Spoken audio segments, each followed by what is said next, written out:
আরেকটা প্রজাতি বের হবে, এর নাম ইয়াজুজ আর মাজুজ। নাম শুনেছেন? এই যে এই সূরার মধ্যেই আছে, এই সূরা কাহাফের কথা বললাম না, সূরা কাহাফের পিছনের দিকে আছে ইন্না ইয়াজুজ ওয়া মাজুজ মুফসিদুনা ফিল আরদ। যুলকারনাইন বাদশার কথা পড়বেন, তিনি এই যে দেয়াল নির্মাণ করে দিয়েছিলেন লোহা এবং তামা দিয়ে, মনে আছে, পড়েছেন? আচ্ছা, এই ইয়াজুজ আর মাজুজ যখন বের হবে পৃথিবীর পানি খেয়ে শেষ করে ফেলে দিবে একেবারে। এর এত বেশি হিংস্র হবে যে এদের সাথে লড়াই করার মতো ক্ষমতা কোনো মানুষেরই থাকবে না।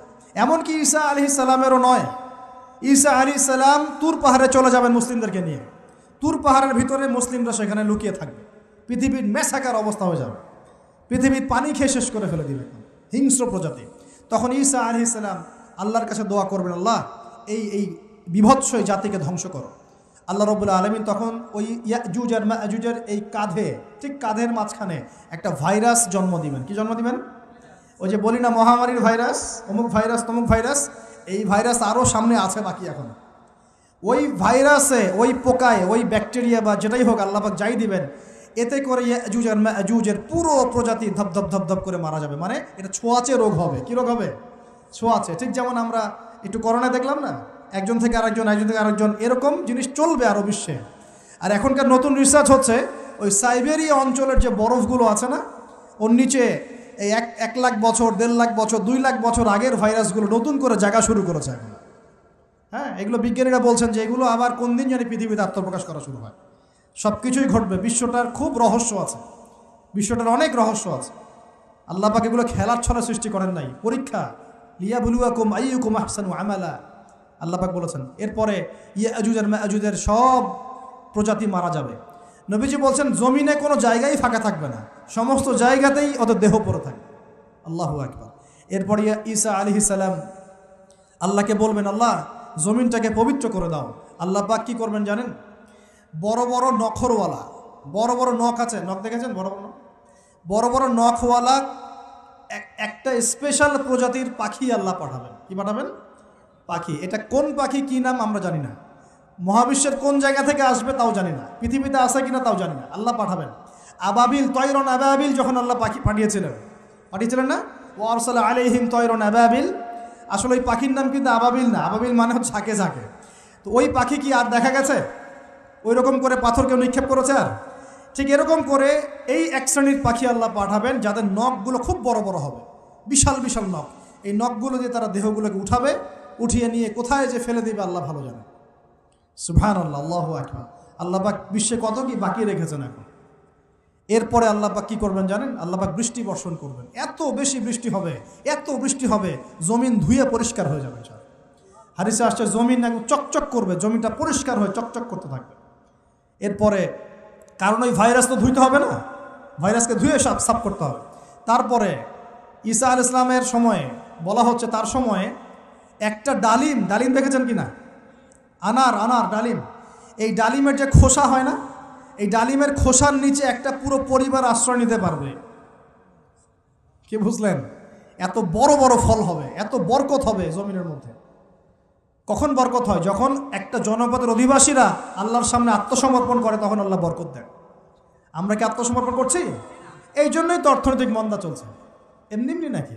সুদ খাচ্ছেন, দিব্যি ঘুষ খাচ্ছেন, দুর্নীতি করছেন, জেনা করছেন, মানুষের সম্পদ আত্মসাৎ করছেন, মাপে কম দিচ্ছেন, আবার নামাজও পড়ছেন, মাশাআল্লাহ। তো বরকত কোত্থেকে আসবে? তো বরকত কখন আসে? যখন একটা কওম আল্লাহর সামনে সম্পূর্ণ আত্মসমর্পণ করে। একটা ডালিম হবে, এটা রূপকথা নয়, এগুলা গাল গল্প বলছি না। এই প্রতিটা কথা আল্লাহ পাকের ওহী থেকে আসছে, এর একটা কথা মিথ্যা হবে না ইনশাআল্লাহ তাআলা। বিশ্ববাসীরা দেখবে একটা ডালিমের নিচে একটা পরিবার আশ্রয় নিতে পারবে। এত স্পেসিফিকলি বলা হয়েছে হাদিসগুলোতে। নবী সাল্লাল্লাহু আলাইহি ওয়াসাল্লাম বলেছেন যে 10 জন ঘোড়সাওয়ার, কয়জন ঘোড়সাওয়ার?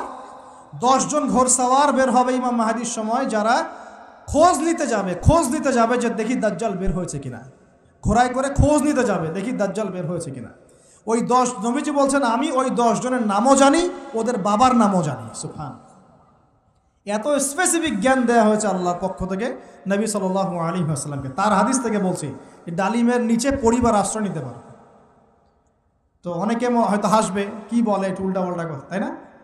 নাস্তিকরা মনে করতে পারে যে হাসবে, আরে হাহারি এক দিয়ে রেখে দেবে।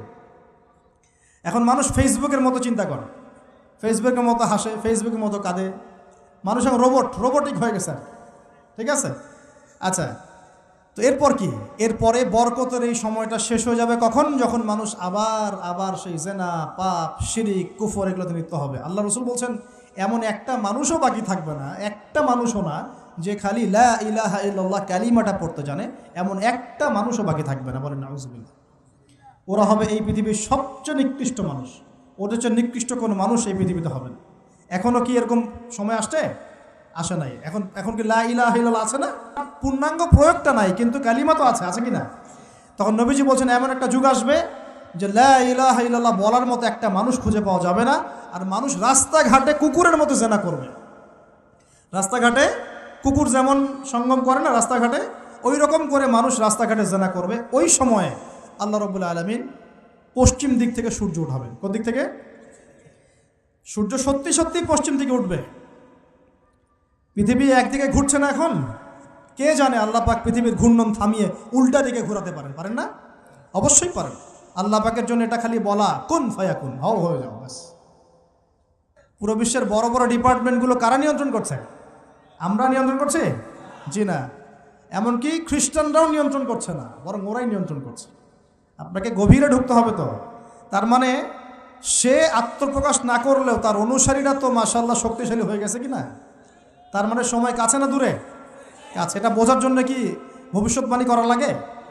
গণক হওয়া লাগে? জ্যোতিষী হওয়া লাগে?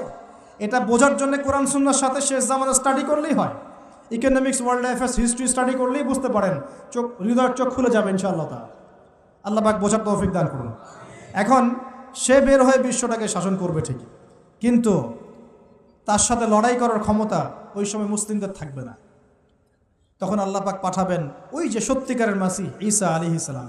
কাকে পাঠাবেন? তিনি নামবেন সিরিয়ায়। কোন দেশে?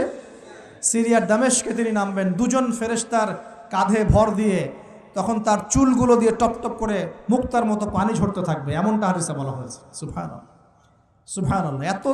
এত স্পেসিফিকলি হাদিসে বলা হয়েছে এটা হবে, এইটা হবে, ওইটা হবে, একদম স্পেসিফিকলি।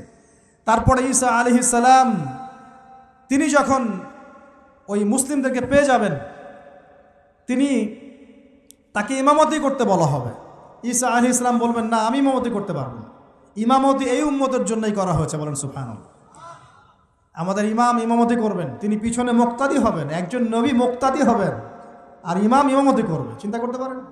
এরপর নামাজ শেষ হওয়ার পরে বলবেন তিনি, দরজা খুলে দাও, দরজা খুলে দাও। এটার ব্যাখ্যা আমার কাছে মনে হয় হয়তোবা তখন অবরোধ থাকবে, অবরোধটাকে তিনি ভেঙে দিতে বলবেন হয়তোবা, আল্লাহ ভালো জানেন। কারণ দরজা খুলে দাও এর ব্যাখ্যা কী হতে পারে? কিসের দরজা খুলে দাও? কিসের বাঁধন খুলে দাও? নিশ্চয় একটা বাঁধনে মুসলিমদেরকে বেঁধে ফেলা হবে। তিনি ওটার বিরুদ্ধে মুসলিমদেরকে ঝাঁপিয়ে পড়তে বলবেন। তখন দাজ্জালের সাথে তার দেখা হবে। কোন দাজ্জাল? সত্যিকারের দাজ্জালের সাথে ঈসা আলাইহিস সালামের দেখা হবে। এবং ঈসা আলাইহিস সালামকে দেখা মাত্রই দাজ্জাল গলতে শুরু করবে। কি করবে?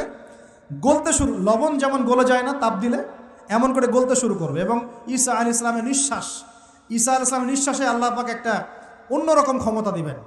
ঈসা আলাইহিস সালামের নিঃশ্বাস যতদূর পর্যন্ত যাবে দাজ্জাল পালাতে থাকবে। তার নিঃশ্বাস গিয়ে দাজ্জালের গায়ে লাগা পরে দাজ্জাল ওইখানেই মারা যাবে। আল্লাহ পাক এই শুধু তাকে নয়, তার সমস্ত অনুসারীদেরকে আল্লাহ পাক সেখানে মেরে ফেলবেন ইনশাআল্লাহ। মুসলিমদের হাতে। কার হাতে? মুসলিমদের হাতে। এটার জায়গাটা মেনশন করা আছে, বাবেলুদ নামক জায়গা। কোন জায়গা? বাবেলুদ। যান গুগল সার্চ করে দেখেন বাবেলুদ কোন জায়গায় আছে। আমি বলে দিব না, দেখেন কোন জায়গায় আছে, কারা ওটা নিয়ন্ত্রণ করছে দেখেন। ওইখানে দাজ্জাল মারা যাবে। মানে সত্যিকারের মাসিহের হাতে মিথ্যা মাসিহ মারা যাবে ইনশাআল্লাহ, ঠিক আছে? এবং তার অনুসারীদের পতন হবে। এরপরে ঈসা আলাইহিস সালাম এই ক্ষমতাটা দখল করবেন এবং সারা বিশ্বে তিনি শান্তি শৃঙ্খলা কায়েম করবেন।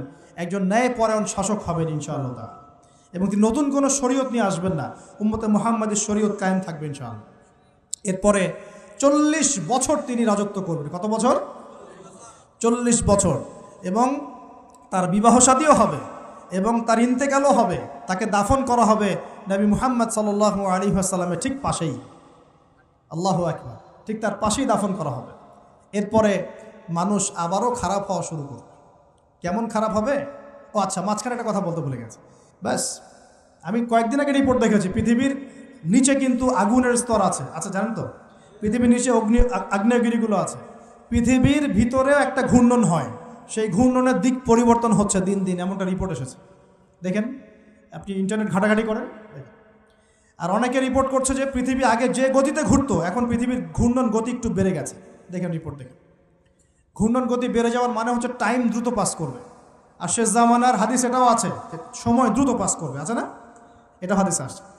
তো প্রিয় ভাইরা, এই সময় মানুষ খারাপ হওয়া শুরু করার পরে এমন খারাপ হবে, আল্লাহর নাম নেওয়ার মতো কোনো মানুষ থাকবে না, আল্লাহ আল্লাহ বলার মতো কোনো মানুষ থাকবে না। তখন পশ্চিম দিক থেকে সূর্য উঠবে।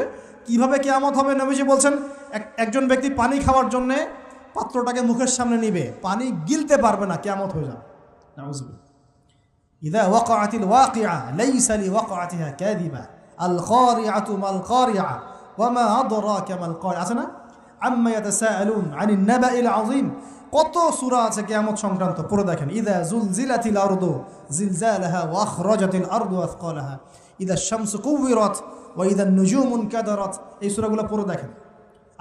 আম্মা পাড়ার শেষ পাড়াটা, যেটা 30তম পাড়া, এর সূরাগুলো পড়ে দেখেন। কিয়ামত চোখে দেখতে পারবেন ইনশাআল্লাহ। সিংহায় ফুঁক দেওয়া হবে। আল্লাহ পাকের ফেরেশতার এত ক্ষমতা আল্লাহ দিয়েছেন, একটা ফুয়ে পুরো মহাবিশ্ব ধ্বংস হয়ে যাবে ইনশাআল্লাহ। চারটাখানি কথা নাকি? দ্বিতীয় ফুৎকারে আবার সবাইকে জীবিত করা হবে। এবং এই যে দুনিয়ার জীবনটা আমরা কাটাচ্ছি, এই 30, 40, 50, 60, 100 বছরের জীবন, এই জীবনের এক একটা হিসেব আল্লাহর সামনে দাঁড়িয়ে সেদিন দেওয়া লাগবে। অতএব এই দুনিয়ার জীবনটাতে প্রস্তুতি গ্রহণ করি, 5 ওয়াক্ত নামাজ পড়ি, যাকাত দেই, কালিমা বোঝার চেষ্টা করি, আল্লাহ তাওহীদ শিখি, জানি, বুঝি, নবীর সুন্নত অনুযায়ী আমল করি, হালাল খাই, পরিবার গড়ি, মানুষকে সৎ কাজে দাওয়াত দেই, অসৎ কাজে নিষেধ করি, ইসলামকে আল্লাহর জমিনে প্রতিষ্ঠা করার চেষ্টা করি। আল্লাহ পাক যা দিয়েছেন, জানমাল, সময়, শ্রম, আল্লাহ পাক যা দিয়েছেন, ক্ষমতা, প্রতিপত্তি, সম্পদ, এগুলোকে আল্লাহর দিনের জন্য ব্যয় করি। ইনশাআল্লাহ দুনিয়া সফল হব, পরকালে সফল হবে ইনশাআল্লাহু আযজা ওয়া জাল। আল্লাহ পাক আমাদের সবাইকে সমকালীন ফিতনাগুলো সম্পর্কে সচেতন থাকার তৌফিক দান করুন, এবং এই রমজান, আসন্ন রমজানে পরিপূর্ণরূপে ইবাদত করার তৌফিক দান করুন, এবং এই ইবাদত এবং শিক্ষাগুলোকে সারা বছর ধরে রাখার তৌফিক দান করুন, এবং জামানা সম্পর্কে সচেতন থেকে আগামী দিনে যা হবে সেভাবে পদক্ষেপ নেওয়ার তৌফিক আল্লাহ পাক দান করুন। আমিন।